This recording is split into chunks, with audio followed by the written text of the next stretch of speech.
The Cure.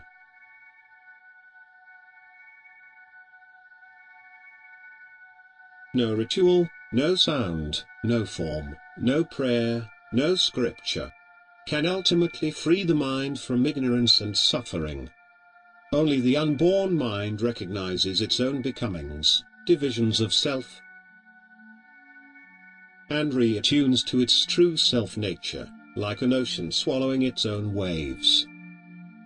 It is not for your present state of divided awareness power to ponder this paradox, but more to cease the resistance towards the truth body continuously striving to realign with itself.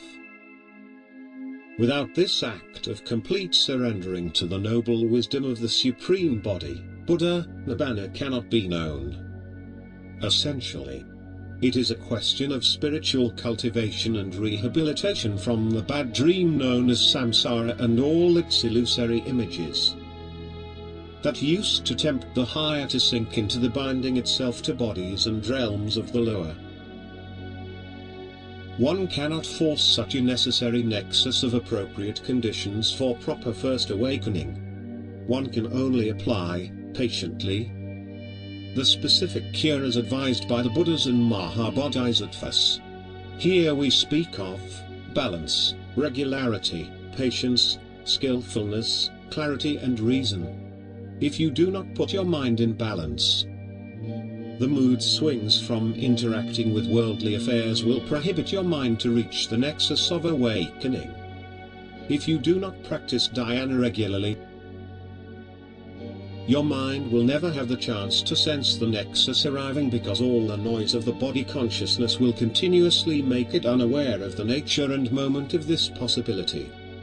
If your mind does not exert the virtue of proper patience, you will be like a man passing by the right tree in a great forest, because you dwell more in the sensation of hunting the prey, instead of looking for the prey.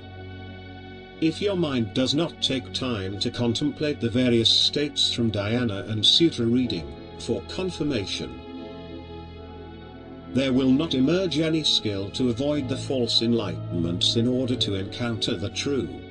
You only need one, in order to see the other sure.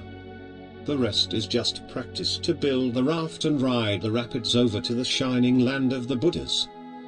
If there is no clarity in your mind, it means that the light of the unborn mind doesn't shine through.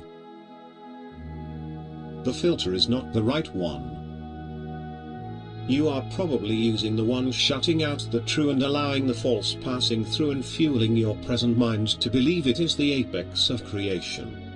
If you do not use proper reason, for example, questioning your actions, there will be errors due to lack of power to proceed towards the right goal.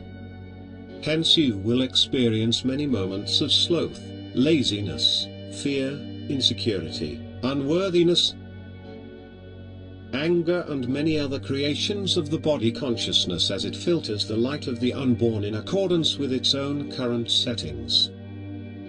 The mind is a beautiful thing. It is unprecedented in all 10 directions of samsara, for example. It is not to be found there.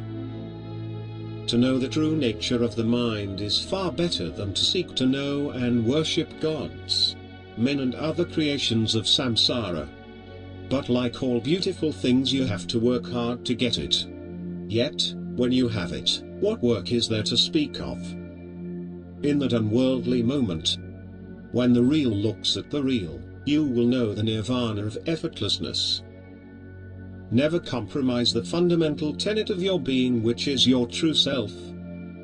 Let no being of any power make you abandon this sacred body of pure noble wisdom that dwells within you, whatever they may offer or threaten you with. Remember that in the end, the mightiest of demons and most supreme gods had to bow before the fully awakened Buddha and confess their impermanent wisdom and powers. In comparison to the permanent splendor of this, the supreme, unborn mind. Best regards, Tozen.